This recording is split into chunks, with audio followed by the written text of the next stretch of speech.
How do narcissists keep affair partners separate? Have you had a person in your life where he was cheating on you with multiple people at the same time?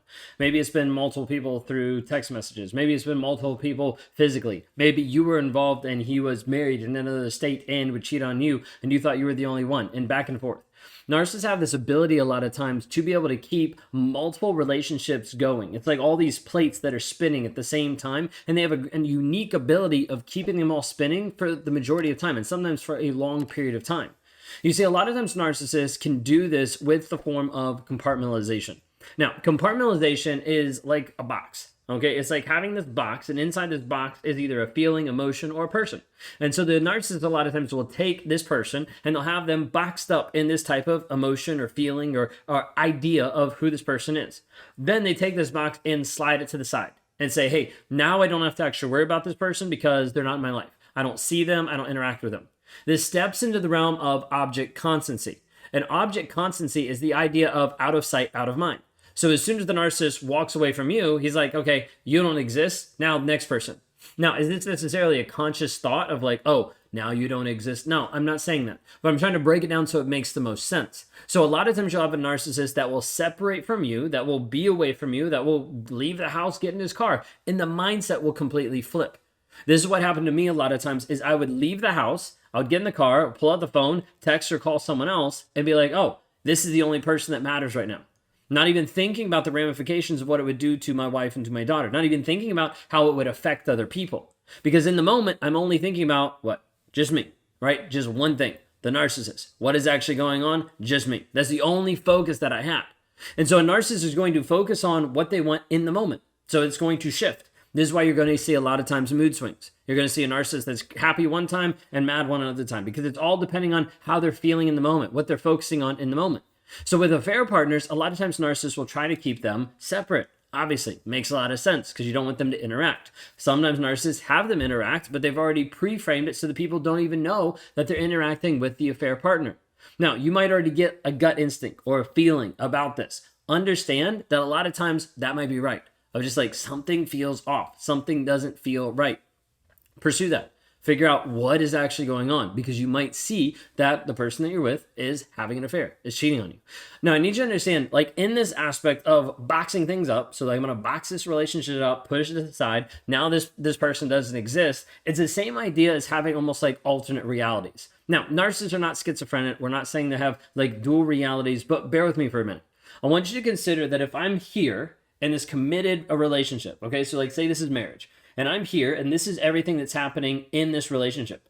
And then I leave that, walk out of the house, and I get in the car, and I'm like, okay, in the car, it's this relationship. It's the affair partner, someone completely different. Okay? What happens is the narcissist starts to use the object constancy to be like, hey, that doesn't exist. In this moment, I'm here. I'm connected. I'm present. In this moment, I'm here. I'm connected. I'm present. That person doesn't exist. I'm faithful. I love you. That person doesn't exist. I'm faithful. I love you. So they separate it. Okay, now this doesn't mean that they're like different people or alternate universe kind of a thing, but I want to give this example so it tries to make the most sense. Now, where the narcissist starts to slip up is the in-between. The in-between of shifting between this version, this person here, and this person. This is where you start to have different lies that cross over. All of a sudden, he says one thing to this person, and that's something he said to the other person. And they're like, you didn't tell me that. Oh, of course I did. You're just forgetful. Gaslighting, right? Like trying to make you believe something that wasn't actually true. Or like a slip, like a name slip, like something happens, like, oh, we went there. Oh, we did that. No, we didn't. And he starts to realize that was the other person.